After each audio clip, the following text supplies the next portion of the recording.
पढ़ो। अरे क्या पढ़ो? सीबीएसई क्लास 10 मैथमेटिक्स के चैप्टर नंबर 5 अरिथमेटिक प्रोग्रेशन की एक्सरसाइज 5.2 का क्वेश्चन नंबर 19 पढ़ो। Hello everyone, my name is Shivika and I am studying in class 10। आज के इस वीडियो में हम एक्सरसाइज 5.2 का जो क्वेश्चन नंबर 19 है उसे सोल्व करेंगे। तो आइए शुरू करते हैं। यहाँ पे हमारे पास 19th क्वेश्चन क्या है?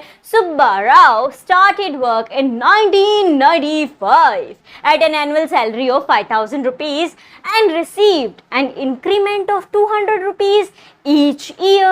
In which year did his income reach 7,000? देखो यहाँ पे सुब्बा राव है, तो राव साहब की जो काम करना उन्होंने शुरू किया है वो 1995 में, ठीक है। 1995 में उन्होंने काम करना शुरू कर दिया, हो सकता है जॉब लग गई, ठीक है।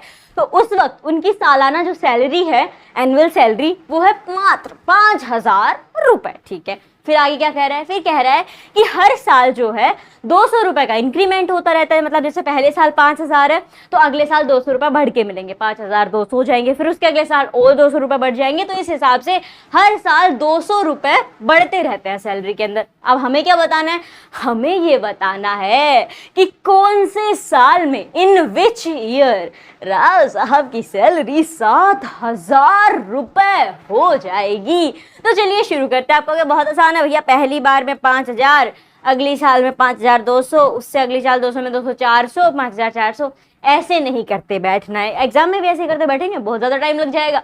तो उसके लिए हमारा फॉर्मूला है ना, कौन सा वाला formula? a of n equals to a plus में n माइनस 1d। उससे हम इजीली पता कर सकते हैं कि कौन से साल में, किस साल के अंदर सुब्बा राव की सैलरी 7,000 हो जाएगी। लेकिन उसके लिए हमारे पास कुछ चीज़ें होनी चाहिए। क्या क्या होना चाहिए? एक तो पहली टर्म पता होनी चाहिए हमें, ठीक है। जैसे पहले तो AP बना लो, चलो यहाँ पे आपकी 5,000 हो गया।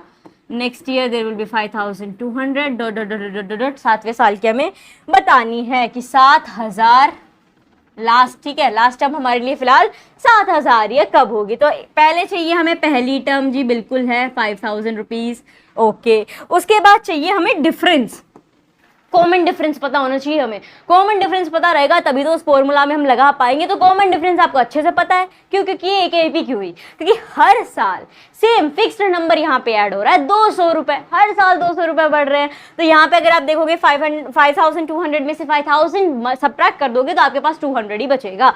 यानी डिफरेंस हो गया यहाँ पे अपने पास 200 रुपए का।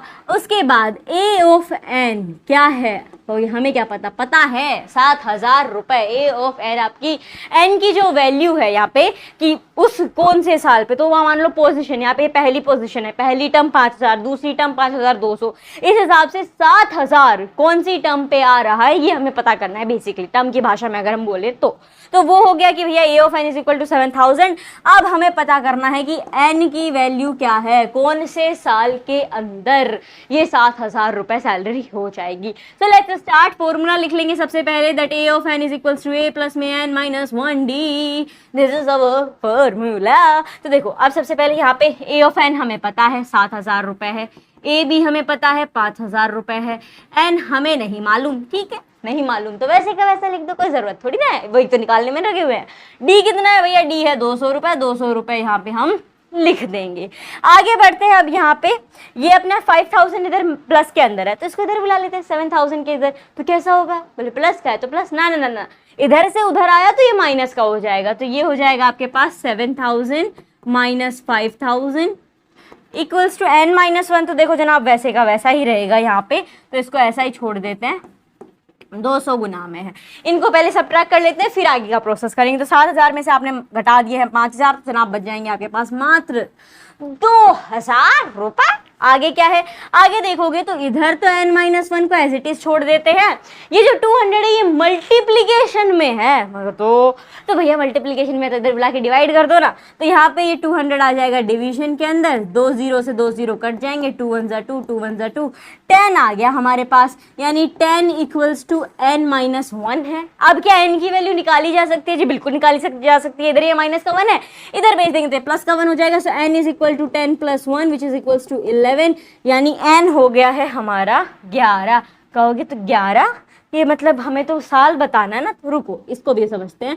ये हो गया 11n, यानी 11वें साल जाके 1995 से अगर हम शुरू करते हैं तो 11वें साल जाकर सुब्बा राव की सैलरी हो जाएगी 7,000 रुपए। लेकिन हमें यहाँ से पूछा है इन विच ईयर, कौन से साल, तो सीधा 11वें साल लिखना थोड़ा अप्रोप्रिएट नहीं है।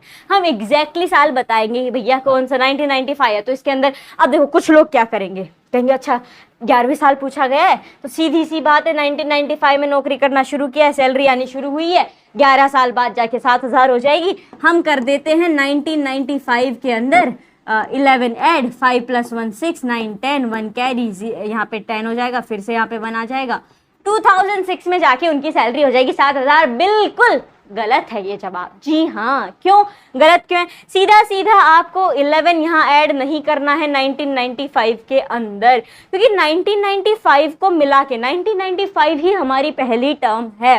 अब अगर वो बेसिक लेवल से जाएं जोड़ते हुए, वो भी करके दिखा दूंगी, लेकिन उसके लिए सबसे पहले इसका सही फॉर्मूला क्या है निकालने का, अगर हमें साल निकालनी है तो फॉर्मूला तो जी बिल्कुल यही है, a of n equals to a plus में n माइनस 1d। बस आपके यहाँ पे a वगैरह थोड़े से बदल जाएंगे। कैसे बदल जाएंगे देखो, अब हमें निकालना है साल, ना कि रुपए कब बढ़ेंगे, ये नहीं बताना हमें ईयर फाइंड आउट करना है। तो यहाँ पे अब आपकी पहली टर्म हो जाएगी 1995 की, पहला साल था 1995 जब सैलरी मिली थी कितनी, 5,000 रुपए। ठीक है, उसके बाद आ जाते हैं हम आगे, हमें जरूरत है n की।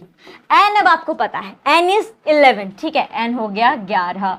डिफरेंस देखोगे तो एनुअली हर साल बढ़ रही है सैलरी, तो यहाँ पे एक ही साल का डिफरेंस हुआ। 1995 में अगर 5,000 रुपए है तो 1996 के अंदर जाके वो 5,200 हो जाएंगे, फिर 1997 में जाके वो 5,400 हो जाएंगे। तो एक ही साल का डिफरेंस है, तो कॉमन डिफरेंस यहाँ पे 1 ही रहेगा। 200 मत लिख देना, गलत हो जाएगा।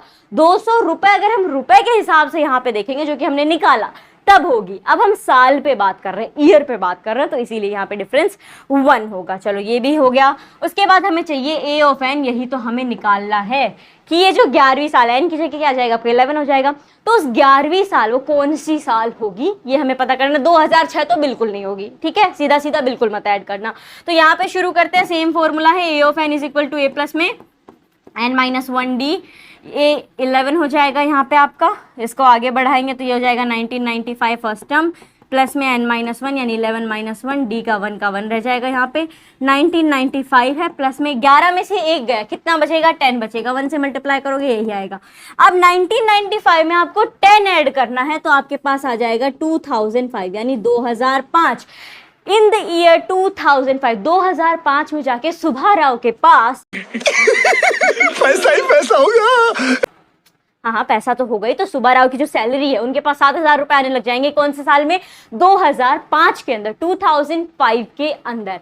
आप कहोगे 2006 क्यों नहीं था, मतलब यहाँ ये 10 आया, फॉर्मूला के हिसाब से तो सब कुछ सही है, लेकिन वो क्यों, देखो 1995 में सैलरी कितनी थी, 5,000 रुपए थी। 1996 में कितनी हुई, 5,200 हो गई। तो शुरुआत हमने कहाँ से करी, 1995 से करी। तो अब साल गिनो, एकदम बेसिक, ठीक है, फॉर्मूला वगैरह हो गए, खाली सवाल को समझने के लिए कि पहला साल था हमारा 1995, दूसरा साल था 1996, देन 1997, 1998, 1999, 2000, 2001, 2002, 2003, 2004 एंड 2005। जरा काउंट करो, 1 2 3 4 5 6 7 8 9 10 11। तो इस हिसाब से देखोगे कि n तो हमारा 11 आया, तो वो बिल्कुल सही आया है, उसमें कोई दिक्कत नहीं है। लेकिन आप 1995 से गिनना शुरू करोगे। आप यहाँ पे पता गलती क्या हो रही थी, 95 में हम सीधा 11 जोड़ दे रहे थे। बाकायदा होना ये चाहिए कि 95 खुद इस 11 में इंक्लूडेड है, 95 से ही तो सैलरी शुरू हुई है, तो इसीलिए 2005 में जाके 7,000 होगी। ये क्लियर रखने हैं, बहुत ज़्यादा कंफ्यूजन इसमें है, बहुत सारे रॉन्ग आंसर्स इस तरीके से निकल के आ रहे हैं। इवन दो कई बार ये गलती हो जाती है कि हमने 2006 लिख दिया और उसे क्रॉस चेक नहीं किया। तो इससे बेटर है कि भैया फॉर्मूला से निकालो। जब फॉर्मूला है, सारी चीज़ें हमारे पास गिवन है, तो ऑथेंटिक काम करते हैं ना, एकदम राइट आंसर निकालते। तो फॉर्मूला में आप वैल्यूज डालोगे, आपके पास 2005 निकल के आ जाएगा। तो 2005 के अंदर सुब्बा राव की सैलरी हो जाएगी 7,000 रुपए। और इसी के साथ जो हमारा क्वेश्चन नंबर 19 है एक्सरसाइज 5.2 का, वो हो गया है सोल्व। आई होप आपको सॉल्यूशन अच्छे से समझ में आया होगा। समझ में आया हो तो इस वीडियो को लाइक कर दीजिए और हाँ, अपने दोस्तों के साथ भी तो शेयर कीजिए ताकि वो भी पता लगा सकें कि राव साहब की सैलरी किस साल में जाकर 7,000 रुपए हो जाएगी। और हाँ, वो साल पता करने में सिर्फ 11 लिख के ना छोड़ दें, कौन सा साल होगा ये भी मेंशन कर पाएं, और साल कहीं 2006 ना लिख दें, 2005 लिखना होगा। तो इसके लिए इस वीडियो को उनके साथ जरूर शेयर करें। We will meet in the next video. Till then take care, bye bye.